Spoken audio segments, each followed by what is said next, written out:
Hello दोस्तों, कैसे हो आप लोग। आई होप आप ठीक ही होंगे। चलो शुरू करते हैं मेरी स्टोरी। अगर आपको मेरी स्टोरी अच्छी लगे तो प्लीज़ लाइक करें, सब्सक्राइब करें, कमेंट करें। रानी एक गरीब परिवार की लड़की थी। रानी के माता पिता की मौत बचपन में ही हो जाती है। रानी की 4 बहनें थीं और रानी अपनी बहनों का खान पीन भरण पोषण एक घर में झाड़ू पोछा करके करती थी। रानी भले ही पढ़ी लिखी नहीं थी, लेकिन वो अपनी बहनों को पढ़ाती लिखाती थी। ये हैं रानी की 5 बहनें, नेहा, प्रीति, निशा, अंजना, रानी। ये 5 बहनें हैं। ये रानी, आज ठीक से सफाई करना। आज हमारे घर कुछ रिश्तेदार आने वाले हैं। सुनो, तुम्हें आज सफाई अच्छे से करना है और कोई काम चोरी का बहाना नहीं चलेगा कि मेरी बहन को ये हो गया वो हो गया। तुम हफ्ते में 4 तो छुट्टियां लेती हो। मुझे कितनी परेशानी होती है तुम्हें पता है। तुम्हारी बहनों का खर्चा ये वो, तुम हर हफ्ते महीने से पहले ही पैसे ले लेती हो। मैं तुमसे कुछ नहीं कहती, ठीक है। आज से काम अच्छे से करना। आज मेरे घर कुछ रिश्तेदार आने वाले हैं।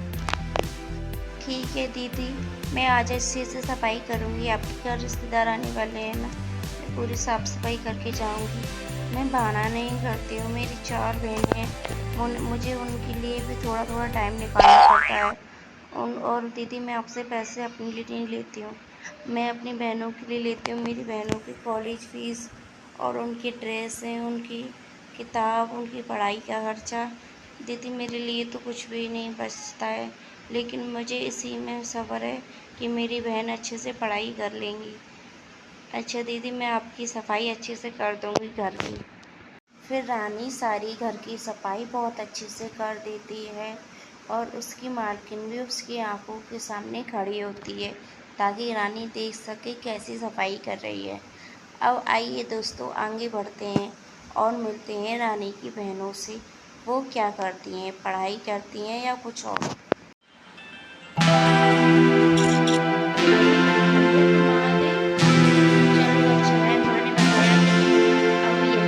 कॉलेज से पढ़ाई करोगी और अच्छे से पढ़ाई करना भैया। आज से तुम्हें यहीं रहना है। ये है हमारी नौकरानी रानी, ये यहीं पे काम करती है सारा घर का। और कोई भी काम हो तो रानी से कहना, रानी तुम्हारे लिए सब कुछ लेके आएगी। और मुझे परेशान मत करना, मुझे घर का काम करना बिल्कुल पसंद नहीं है, ठीक है।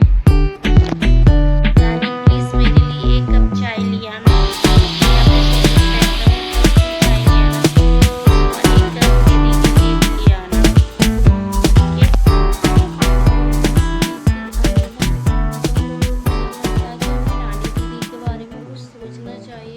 रानी दीदी ने हमें पढ़ा दिया, लिखा दिया, इतने काबिल बना दिया कि हम अपने हाथ पैरों पे खड़े हो सकें। अब हमें रानी दीदी के लिए कुछ करना चाहिए। अब समय आ गया है कि हमें रानी दीदी को बताना चाहिए कि हम उनके लिए भी कुछ करना चाहते हैं। उन्होंने हमारे लिए जाने क्या क्या नहीं करा। घर घर जाके झाड़ू पोछे करे, कितने सहाय हमारे माँ बाप जब से गए हैं। उन्होंने हमारी एक माँ की तरह ख्याल रखा है। अब हम भी उन्हें एक अच्छे परिवार में शादी करवाएंगे हम उनकी। अब हम आज से उनके लिए लड़का ढूंढना शुरू करते हैं। हाँ निशा दीदी, आप सही कह रहे हो। हमें रानी दीदी के लिए कुछ करना चाहिए। रानी दीदी हम सबसे बड़ी हैं, उन्होंने हमारे लिए बहुत कुछ किया। अब हमें उनके लिए एक अच्छा सा लड़का ढूंढना चाहिए। नेहा, प्रीति, तुम लोग एक अच्छा सा लड़का ढूंढोगे और हम उनकी शादी करवाएंगे। अंजना दीदी, हम शादी तो करवा देंगे, पर नेहा दीदी हम उनके लिए लड़का भी ढूंढ लेंगे। अंजना दीदी, हम उनके लिए पैसे कहाँ से लेके आएंगे। हमारी तो ऐसी कोई जॉब भी नहीं है और हमारे पास पैसे भी नहीं है। फिर हम निशा दीदी को दहेज में क्या देंगे। अगर लड़के वालों ने दहेज के लिए पैसे मांगे तो हम क्या देंगे उनको। अरे नेहा, तुम चिंता क्यों करती हो। मेरी एक अच्छी सी जॉब लगने वाली है और मैं बहुत सारे पैसे कमाऊंगी। उन पैसों से हम दीदी की शादी करेंगे ना, और मैं तुम्हारी सबकी शादी करवाऊंगी। तुम चिंता ना करो प्रीति। प्रीति हूँ मैं, मेरा नाम प्रीति है, प्रीति। और प्रीति कभी किसी से सामने झुकी नहीं है और हालातों से हार नहीं मानती प्रीति सब कुछ करेगी अपनी रानी दीदी के लिए। वैसे दीदी, रानी चाय बहुत अच्छी बनाती है, कुछ भी कहो। रानी तुम्हारे हाथ की चाय पी के तो मज़ा ही आ गया। आज तक मैंने कभी इतनी स्वादिष्ट और इतनी टेस्टी चाय मैंने कभी नहीं पी। रानी थैंक यू इतनी अच्छी चाय पिलाने के लिए। मुझे तो हॉस्टल में सिर्फ वही काली फीकी मीठी चाय मिलती थी, लेकिन तुम्हारी चाय का तो कोई जवाब ही नहीं है। क्या डालती हो इतनी अच्छी चाय में? हमारी रानी इतनी अच्छी चाय बनाती है, इसका कोई जवाब ही नहीं है। मुझे तो रानी की चाय बिना सवेरे ही नहीं होती मेरी तो। मुझे तो दिन में 10 बार चाय चाहिए। रानी नहीं होगी तो पता नहीं क्या होगा। रानी काश तुम यहीं रह जाती, पर लेकिन तुम यहाँ नहीं रह सकती ना। काश भगवान कुछ ऐसा हो जाए कि रानी यहीं पे रह जाए हमेशा हमेशा के लिए हमारे साथ।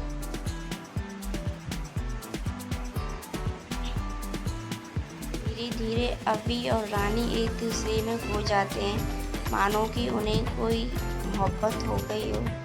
रानी को क्या अभी से मोहब्बत है या फिर अभी को रानी से मोहब्बत है? और अगर इन दोनों को एक दूसरे से मोहब्बत हो गई तो क्या इन लोगों की शादी हो पाएगी? ये तो आप देखेंगे आगे। लेकिन फ़िलहाल तो हम ये देखते हैं कि अभी की दीदी रानी से शादी करवाएंगी या नहीं। वो एक नौकरानी और अभय एक पढ़ा लिखा लड़का है। पता नहीं इन दोनों की लव स्टोरी क्या आगे जाके क्या लाएगी। हम ये सब देखेंगे अभी लव मैजिक चैनल पर। अगर आपको हमारी कहानियाँ पसंद आती हैं तो हमारे चैनल को लाइक करें, सब्सक्राइब करें, कमेंट करें और आगे आगे अच्छी अच्छी स्टोरियों को देखें। फ़िलहाल तो हम ये देते हैं रानी और अभय का प्यार क्या लेके आता है। मुझे सब जगह रानी रानी क्यों दिखाई देती है, पता नहीं मुझे क्या हो गया है। जब से यहाँ आया हूँ बस मुझे रानी रानी रानी के बारे में सोच रहा हूँ। पता नहीं क्या होगा, कहीं मुझे रानी से प्यार तो नहीं हो गया। अगर ये सब हकीकत है तो पता नहीं क्या होगा इस घर में। रानी, मुझे तुमसे प्यार हो गया है, मैं तुम्हें ये ज़रूर बताऊंगा।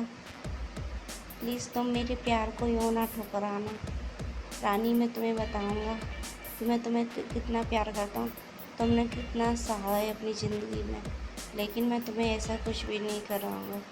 मैं तुमसे शादी करूंगा और तुम्हें अपनी बीवी बनाऊंगा और एक अच्छी ज़िंदगी दूंगा। वो सब दूंगा जो तुम्हें आज तक कभी नहीं मिला। क्या रानी और अभय की शादी हो पाएगी या नहीं हो पाएगी? क्या उसकी दीदी उसकी शादी होने देगी? क्या उसकी 4 बहन उनकी मिलके किस घर में शादी कराएंगी? ये सब देखेंगे आप पार्ट 2 में। और आपको हमारी स्टोरी कैसी लगी, कार्टून स्टोरी? हेलो दोस्तों, अगर आपको स्टोरी अच्छी लगी तो प्लीज़ चैनल को लाइक करें, सब्सक्राइब करें और 5 बहनों की स्टोरी देखना ना भूलें और चैनल को सब्सक्राइब करें। रानी की शादी होगी या नहीं होगी अब ऐसे, ये तो हम पार्ट 2 में देखेंगे। चलो फ़िलहाल मैं ये चाय ख़त्म कर लेती हूँ और जल्दी से कल का वेट करती हूँ रानी की स्टोरी देखने के लिए। चलो बाय दोस्तों, टाटा, फिर मिलेंगे अगली स्टोरी के साथ। Okay bye.